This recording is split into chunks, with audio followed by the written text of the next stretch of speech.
Si vous avez récemment navigué sur les réseaux sociaux, en particulier TikTok, alors vous avez sûrement écouté cette traîne.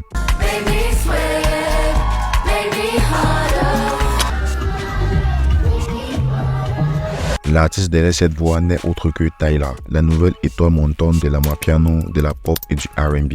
My parents were like, you have to study. Like, there's no way you're doing music. Like, it's not realistic. En seulement quelques années de carrière, elle a battu des records au point d'être l'artiste africaine la mieux classée de tous les temps sur le Billboard Hot 100 américain. Qui est cette jeune femme talentueuse sortie de nulle part qui aujourd'hui a déjà remporté un Grammy et 2 BET Awards à seulement 22 ans?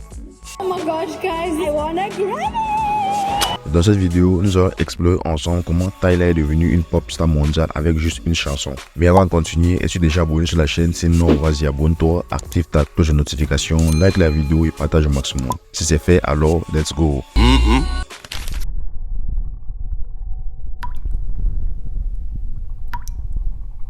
Tyla, son nom de scène qui est en réalité Tyla Laura Sital, le nom complet de cette jeune fille qui est née le 30 janvier 2002 à Johannesburg en Afrique du Sud. Elle est née dans ce qu'on appelle a Colored Family. Pour ceux qui ne connaissent et ne comprennent pas le terme, Colored Family en Afrique du Sud désigne les familles issues de plusieurs mélanges. Ils ne sont ni blancs ni noirs, mieux connus comme des métis en France. Tyla a donc des racines zoulou, indiennes, irlandaises et mauriciennes. Elle grandit dans une famille plutôt modeste, d'un père comptable et d'une mère femme au foyer. Grandissant, la jeune Tyla fait ses études secondaires au lycée Eden Glen où elle obtient l'équivalent du baccalauréat en 2019. Elle était également la chef de la culture de son école cette année, mais bien avant cela, sa passion pour la musique a débuté depuis son jeune âge. Comme de nombreux artistes l'ont déjà fait, la petite Tyla utilise l'essor des réseaux sociaux pour faire entendre sa voix et dépasser les frontières de l'Afrique du Sud. À l'âge de 11 ans, elle prend son courage et publie ses premières vidéos reprises sur YouTube. En 2017, Tyla a 15 ans et elle commence à partager ses propres créations musicales sur son compte Instagram. Elle envoie alors des démos à certaines figures de l'industrie musicale avec l'espoir d'être découverte. C'est dans cette lancée qu'elle a rencontré son premier manager, Gard Von Glen, en 2019.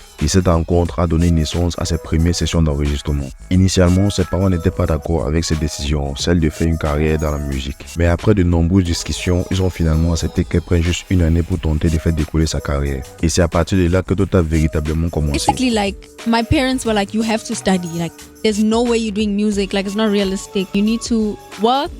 This can be a hobby. Every day I would just cry on my mother's bed and be like, please just give me 1 year. And because I was a year younger, luckily they were like, okay, you're a year younger, you can have 1 year. Fin 2019, Tyla lance officiellement sa carrière avec le single Getting Lit en collaboration avec le producteur sud-africain Cool Drink. Pour Tyla, cette chanson était un moyen de montrer à ses parents qu'elle prend sa carrière au sérieux et qu'elle aspire à réussir dans le domaine. Dès la mise en ligne de la musique, le succès de la chanson est immédiat en Afrique du Sud au point d'inspirer son propre challenge de danse sur les réseaux sociaux. Cependant, en raison du confinement lié à la pandémie du Covid-19 appelé aussi coronavirus, son clip est sorti en janvier 2021, cumulant ainsi plusieurs millions de vues sur YouTube. De plus, son clip a été nominé à la 28e édition des South African Music Awards pour le meilleur clip vidéo de l'année en 2022. Après l'immense succès de Getting Lit en 2021, Tyla s'est vue en train de signer un contrat d'enregistrement avec le label International Epic Records aux États-Unis. Ce label, reconnu aux États-Unis, qui abrite des artistes tels que 21 Savage, Black Eyed Peas, Future et bien d'autres artistes. Après avoir signé avec le label, Tyla s'envole pour Dubaï, aux Émirats Arabes Unis, où le label avait organisé un camp d'écriture pour l'accueillir. Durant ce voyage, elle a également assisté à des séances d'enregistrement dans plusieurs pays afin d'améliorer ses compétences formelles en studio et en écriture de chansons. C'est pendant cette période qu'elle rencontre Harry Smith, Mosha Barnes, Believe et Sammy Soso qui sont devenus ses producteurs fréquents. Pour marquer ses débuts sur un grand label international, Tyla a suivi son premier single avec Overdue et Tsulas. En janvier 2023, Tyla dévoile un nouveau single intitulé Been Thinking. Le succès au rendez-vous, ce qui vaut les premiers classements de sa carrière sur le Billboard Mainstream R&B et Hip Hop Airplay. En février de la même année, contre toute atteinte, elle s'est produite comme artiste d'ouverture pour la tournée européenne Under the Influence Tour de l'artiste américain Chris Brown. En mai de la même année, Tyla publie une nouvelle chanson intitulée Girl Next Door. Cette fois-ci, elle n'est pas seule, en collaboration avec la chanteuse nigériane Ayra Starr. Bien que cette chanson ait connu un succès remarquable, la chanson qu'elle a dévoilée par la suite a battu des records lui proposant un public plus large à l'international. Le 28 juillet 2023, Tyla révèle Water en tant que single principal de son premier album studio. Avant de continuer, n'oubliez pas de laisser un pouce bleu sur cette vidéo et d'activer la cloche de notification pour être informé dès que je publierai de nouvelles vidéos. Avant la sortie officielle de cette musique, elle a d'abord partagé sa chanson sur TikTok, laissant ainsi un extrait accompagné d'un challenge de danse. La chorégraphie de cette danse a été créée par le danseur sud-africain Litchi. qui s'est inspiré du style de danse Bacardi originaire de Pretoria. Cette danse un peu sensuelle, je dirais, qui s'exécute principalement par des mouvements de hanches.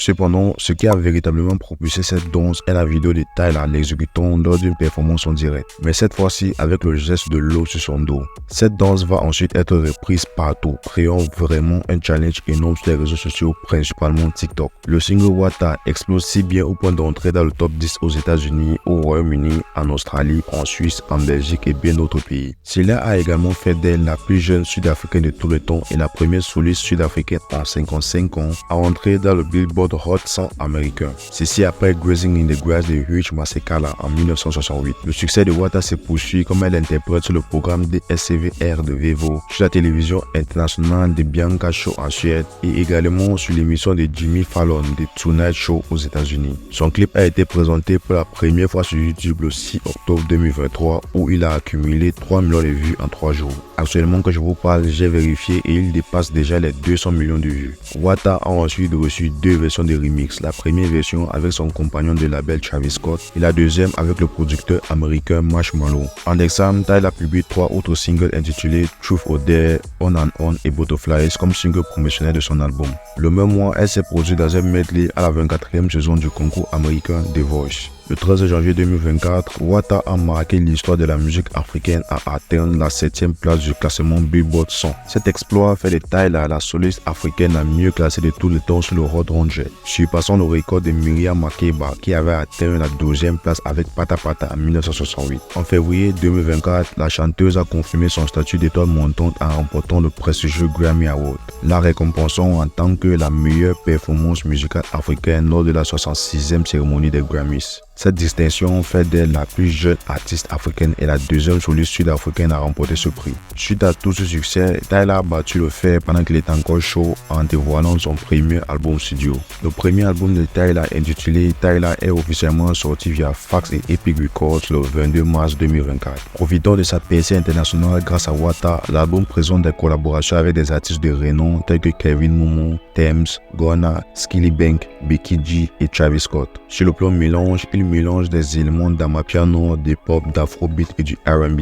Pour assurer la promotion de ce projet, Tyla a annoncé le Tyla Tour qui devait normalement commencer le 21 mars à Oslo et s'est terminé le 28 mai à Minneapolis. Cependant, cette tournée a été annulée en raison d'une blessure subie par la chanteuse. Le 30 juin dernier, Tyla a confirmé sa domination dans l'espace musical africain en remportant les catégories très convoitées du Best New Artist et du Best International Award lors des BET Awards 2024 à Los Angeles. Elle a vraiment surpris tout le monde car elle est la 3e artiste à recevoir le prix de la meilleure nouvelle artiste qui n'est pas née aux États-Unis. Voilà, c'est déjà la fin de la vidéo. C'était le parcours incroyable de Tyla. N'hésite pas de nous dire en commentaire comment as-tu découvert Tyla et si tu es nouveau sur la chaîne, vas-y abonne-toi, active ta cloche de notification, like la vidéo et partage au maximum.